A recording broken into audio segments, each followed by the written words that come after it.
and I am delighted to rise in support of this bill today, because whilst most of our constituents will usually see the theatre of questions to the Prime Minister, it's on occasions like this where we're actually all working together that we're strongest. And today is a great example of that. Indeed, often in committees and indeed all-party groups, we work collegiately across the House to achieve good, positive steps like this. And as someone who founded the all-party group on endangered species with many members here and elsewhere, I'm very pleased to see that the government has taken this decisive action. And I'm pleased that the group has been able to support the government's work in this area. Indeed, even when some perhaps thought it might be just a little too difficult, we have held their feet to the fire. And so I welcome the action being proposed by my right honourable friend and indeed my parliamentary neighbour, the member for Surrey Heath. The all-party group on endangered species is now ably led by my honourable friend, the member for Redditch, alongside like-minded members, with the stated aims of ensuring that the plight of endangered species is on the political agenda of government, and we will not be going anywhere. Elephants, those strong, smart, gentle, beautiful animals, they are most definitely and sadly in the endangered category. According to the WWF, as has been said already, African elephant numbers have fallen from 3 to 5 million down to 415,000, while the number of Asian elephants has halved over the last 3 generations. And it has also been said already, but it is such a shocking figure that it should be said over and over until something is done about it. 20,000 elephants are slaughtered every year to fuel this global demand for ivory. It's absolutely horrifying. But in the midst of this horror, we have a glimmer of good news today to see that this is now very firmly on the government's political agenda, legislative agenda also, as this bill proves.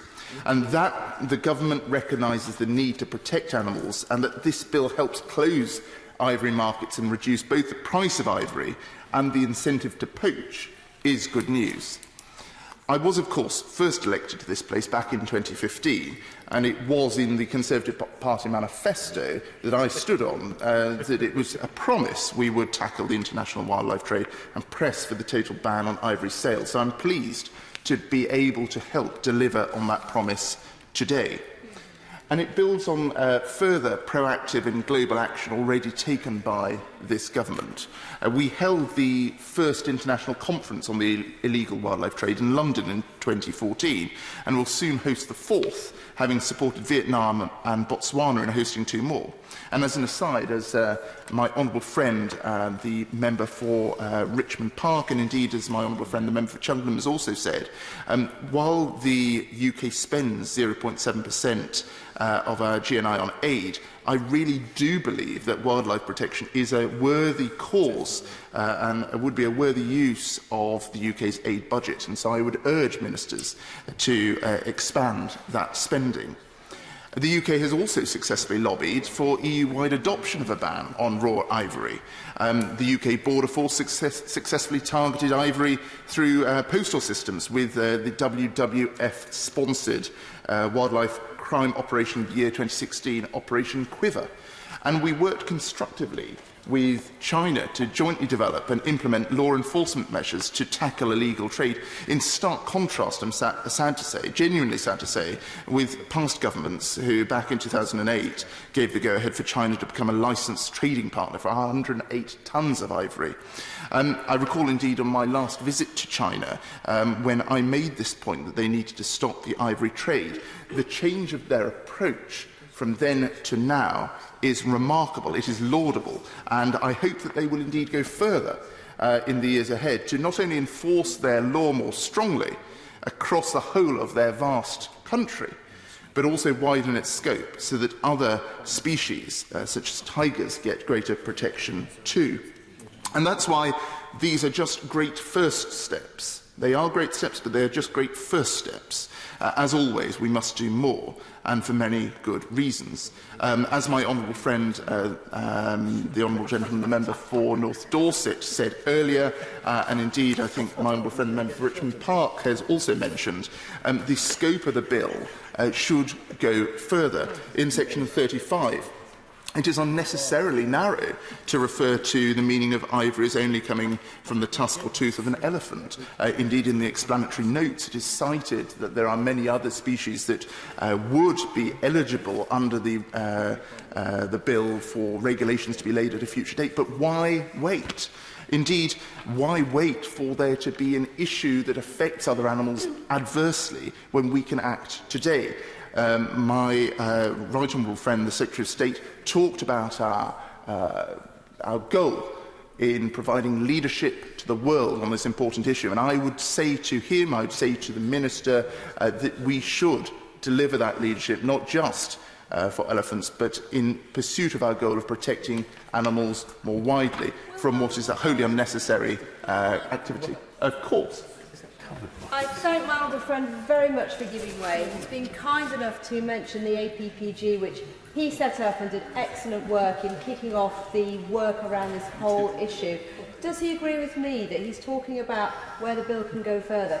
Does he agree with me and also the International Fund for Animal Welfare's submission to this debate that we need to look at detailed guidance about what items should be exempted from the bill, items of artistic and cultural merit? It's really important to get the guidance right so that things don't slip through and contribute to the poaching. I thank my honourable friend for her intervention, for her kind words, but indeed I urge her to go further in her leadership of the group to deliver what she has set out. And she is right that we must be very, very clear as to what we are seeking to achieve. And we don't want to create the loopholes that those who would seek to perpetuate these crimes against animals, elephants and others. We mustn't allow these loopholes to exist. We mustn't create new ones that they would wish to exploit. And indeed, as my honourable friend, the member for Mid-Derbyshire, also set out, there is a potential loophole, not only in terms of species that are alive and well today, though perhaps lower in number than we might like, but there is a potential loophole in the classification of ivory as coming from mammoths. And this, again, could be an unnecessary loophole that we are creating today that we could close right now. Indeed, I do believe that we should do that, for unless we are to carbon date every piece of ivory coming through our customs checks, we might find that those who wish to commit these crimes will continue to do so. Britain is very proudly a nation of animal lovers. Animals have a very special place in British society and in the hearts of the generous British people, with 1/4 of annual charitable donations going to animal welfare causes. So it should come as no surprise that this bill has wider support beyond the predictable NGOs who are to be lauded for their efforts in this area. But it is so important that the public are on the side of this initiative. Out of 77,000 respondents, 88% supported a ban. So, Madam Deputy Speaker, the British public want this. Members have called for this. Animals deserve this. Let's get on and do it.